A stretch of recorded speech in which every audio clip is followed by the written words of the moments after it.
and I'm reading it slow so I can understand it fully. Appreciate my standing, go out of this world and right on time. Oh, never in my life have I seen the sky light up like this. I'm far away from Earth and I wanna know if you exist.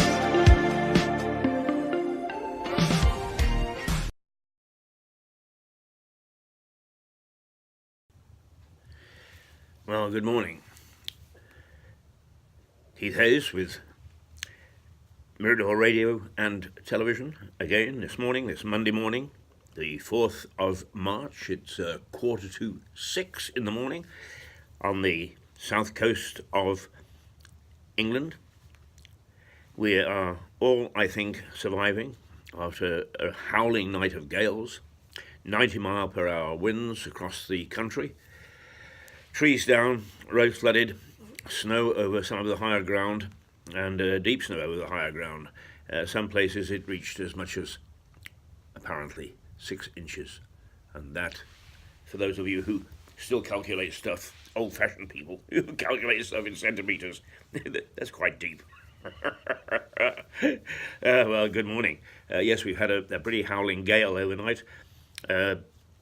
Even in the little town of Lewis, from which we broadcast each day, we took a pretty severe battering. There have been trees down in villages around the town. If you're going to travel by train or road this morning, do check if you're going any sort of distances, because, excuse me if I make myself a little bit more comfortable, do check, because it was one hell of a storm. Freya, I think is the way it's pronounced, but the storm certainly has taken its toll across the country, and it was not due to die down until another 15 minutes from now. So if you're still finding a few gusts and so on, do be careful as you're driving, particularly if you're driving any sort of vehicle with filled-in sides or a high roof. You could still find a little bit of the storm puttering around. We can expect across this region later today it's going to be relatively dry, but throughout the week we are going to experience some pretty heavy rain, and of course that always affects our transport, whether it's roads or whether it's rail, and for that matter whether it's air, because the airports are quite capable of having flooded runways. So if you're travelling, check just to make sure that whatever form of travel you're choosing, opting for, that it's moving, that it's going. On the lighter side, yesterday was the start of the Orange Throwing Festival in northern Italy. I have to get the name of the Ivrea, Ivrea, the town of Ivrea. And it goes back to where a 12th century lord was considered to be pretty evil. In fact, he was very naughty with some of the girls in the town. And one of them got really unhappy with him and swiped off his head. And the peasants took that as a sign of revolt. So now, 1,000 years later, they get tons and tons, and they figure up to 1 million oranges, which would be destined for the dump. And they throw them at one another. In fact, basically, those of us who have castles in our town would probably strike a chord, because one group are designated to defend the castle, and several other groups are designated to attack them from various parts of a piazza. And it's a town of about 50,000. They say that almost all the 50,000 people get involved one way or another. Can you imagine 50,000 people throwing oranges at one another? Wow, that's some battle. I'm not sure that I would like to be in the middle of it. And in fact, they say that if you're a spectator, you're given a red hat to wear so that they don't actually, the combatants don't actually throw oranges at you, because it can have not only messy, but I would imagine that if you get hit with an orange in full flow, it can also be can hurt quite a bit. What else have we got? Now, I think rather more serious, and I've been on about this for quite some time. and that is that the stabbings in Britain started on the increase. There were two yesterday. One of a girl who was just simply sitting in a park and was listening to some music with her friends. Apparently it was in North London. Another in Manchester, of a man being stabbed. It's slowly spreading across the country, and there was a report last week that Birmingham is now outdoing London for the number of knife crimes and murders with a knife. It's an epidemic. And with all due respect to modern policing, but I think there are a few more coppers have got to get back onto the beat. There is no presence, often there is no presence of the police in many places. And despite the fact that Sussex police are congratulating themselves on the fact that we have less violence here than the rest of the country, there has been seen an increase. There is no question from the reports that we get from the various groups that give feedback to what happens in their communities. There are more. When I came to Lewes 28 years ago now, I would get off the train and I would get off at midnight, and I would walk down to Cliff, through Cliff and to South Street without any fear whatsoever that I was going to be running into any trouble. There are reports now that quite early in the evening that some people have been a bit threatened, to say the least, if not actually physically attacked. Way back in those early days, in the 1990s, on my Twitton, gangs of youngsters used to meet, and they would they found a convenient place to sit, so they would at midnight decide to have a party after the pubs had closed. And there's a wonderful, wonderful lady who, she still works, I'm told, for the Sussex Police, and she got a lovely name, Tracy Honey, and Tracy sorted them out. She was the sort that commanded respect, like a good old-fashioned copper. Oi, you, up the road, before I put a flea in your ear. And Tracy was able to sort it out. And from then on, until just a couple of weeks or so ago, no problems.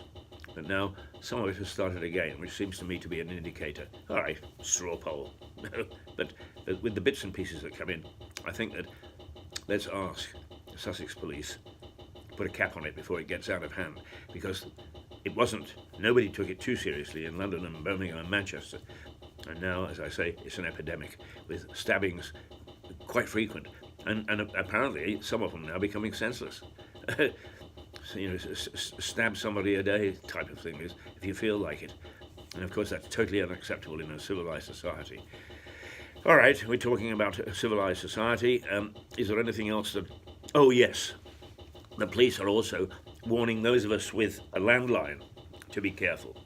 There is a huge scam going on in the moment, and for those of members of our society who are vulnerable and who are afraid to tell somebody on the phone to pee off, is there are people phoning, getting bank details, getting money, pretending to be from the tax department, the revenue department, and they sound so convincing.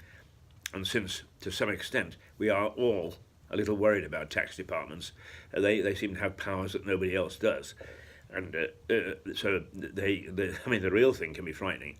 These people are frightening older people or vulnerable people into parting with either details of their bank account, details of their cards, or persuading them to actually transfer money into an account which isn't the taxman's.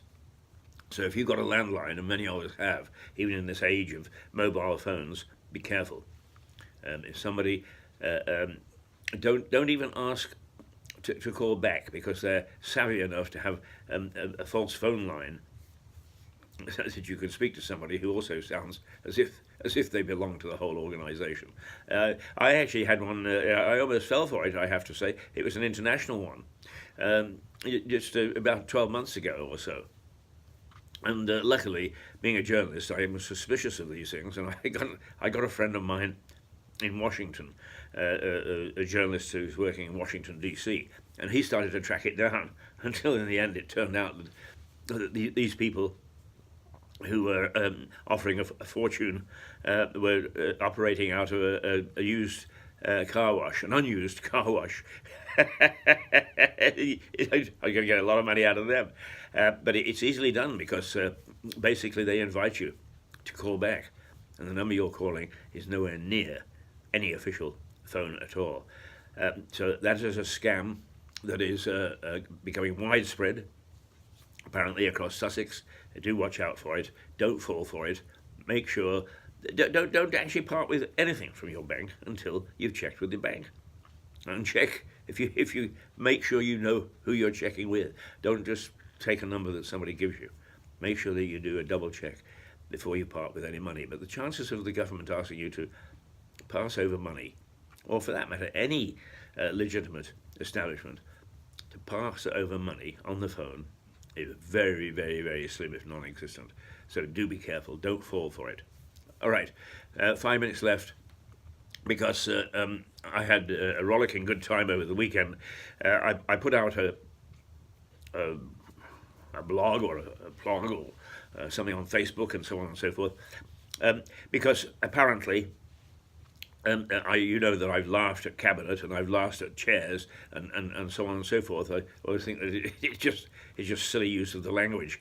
But the fact of the matter is, I went to the council meeting, the Lewis District Council meeting, last Monday, a week ago today, and I must say that I had a jolly good evening because it was just so funny.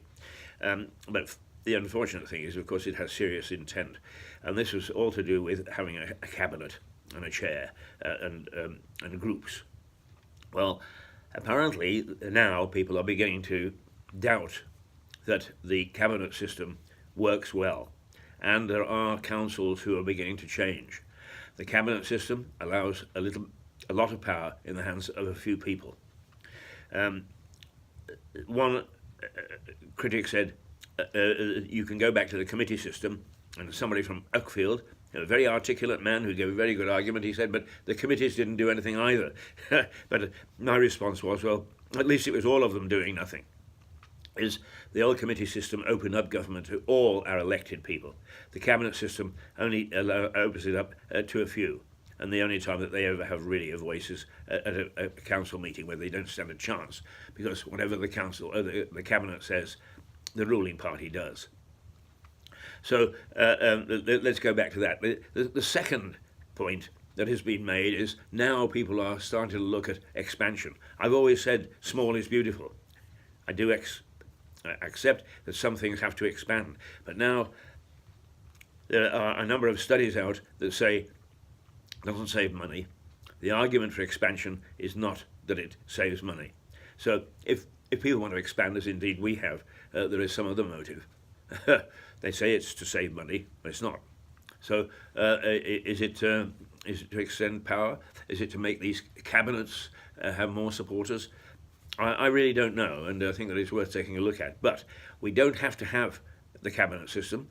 It was put in 2000 by Tony Blair, and I think about 4 or 5 years ago, there was more legislation which allowed councils to dump it if they wished.